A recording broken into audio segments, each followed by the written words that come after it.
Bonjour à tous amis, c'est Matt et aujourd'hui je vous retrouve pour une nouvelle vidéo sur GTA Online. Ça y est, Rockstar a ajouté enfin le contenu relatif à Halloween et il y a pas mal de nouveautés que je m'en vais vous présenter. Allez, sans plus tarder, on commence dès à présent avec un petit peu de déjà vu, des ovnis. Les ovnis sont apparus il y a 2 ans maintenant et depuis l'année dernière, il est possible de prendre en photo ces derniers et de les envoyer à Omega en échange d'une petite somme d'argent. Bien entendu, lors de ce petit événement d'Halloween, c'est toujours possible. Nous avons également les slashers qui sont toujours de la partie mais un petit peu différents. En effet, de façon tout à fait aléatoire, vous pourrez retrouver sur la map de GTA V et la nuit un personnage identique au vôtre avec la même tenue, etc. qui essaiera de vous attaquer. Bon les amis, maintenant on passe aux nouveautés et vous allez voir, il y a du lourd pour cette année 2023 et cet événement d'Halloween. On commence dès à présent avec un petit ajout dans tout Blaine County. Il est possible de rencontrer des animaux possédés à divers endroits dans Blaine County. Ces animaux sont assez caractéristiques, ils sont noirs avec les yeux rouges et tachetés de sang. Bien entendu, les animaux essaieront de vous attaquer dès que vous vous approchez. Parmi ces animaux, on retrouve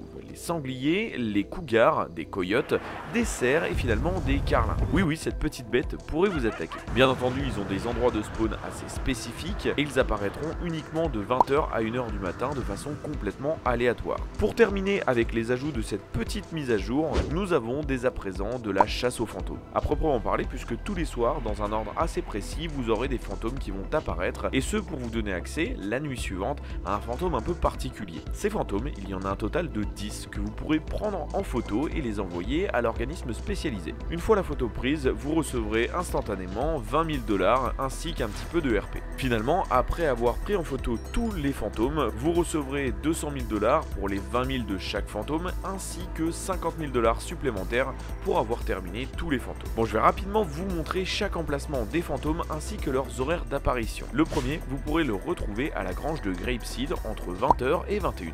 Le second, ce sera à Sandy Shores, juste à côté du labo de chef, entre 21h et 22h.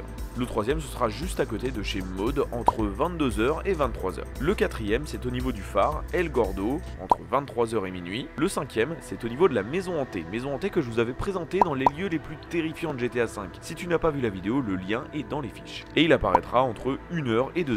Le suivant, ce sera au niveau de la chapelle, un petit peu plus au sud de cette position, et il apparaîtra entre 2h et 3h du matin. Ensuite, rendez-vous à Palito Bay, dans cette petite maison juste à côté du LS Custom, entre 3h et 4h du matin. On continue avec le 8ème qui se situe au niveau du Two Hoods Falls, ce petit totem entre 4h et 5h du matin. L'avant-dernier fantôme a 2 endroits d'apparition sur le pont du Raton Canyon. En effet, vous pourrez le retrouver au milieu du pont, juste au bord du précipice, ou au-dessus du tunnel. Et ce fantôme apparaîtra entre 5h et 6h du matin. Finalement, pour le dernier fantôme, il faudra revenir la nuit suivante, et il s'agira d'un fantôme un peu particulier, puisque ce sera le fantôme de Johnny Klebitz, qui se situe juste à côté de chez Trevor, à l'endroit où, dans le scénario principal de GTA V, Trevor tua Johnny Klebitz. Pour rappel, Johnny Klebitz est le personnage principal du DLC The Lost and Damned de GTA 4. Ce fantôme-là apparaîtra entre minuit et 1h du matin. Il pourra d'ailleurs avoir quelques petites phrases liant sa mort assez violente à Trevor. Une fois que vous aurez pris en photo le fantôme de Johnny Klebitz, vous recevrez encore une fois 20 000 $, ainsi que les 50 000 $ dont je vous ai parlé juste précédemment, mais vous débloquerez également un motif exclusif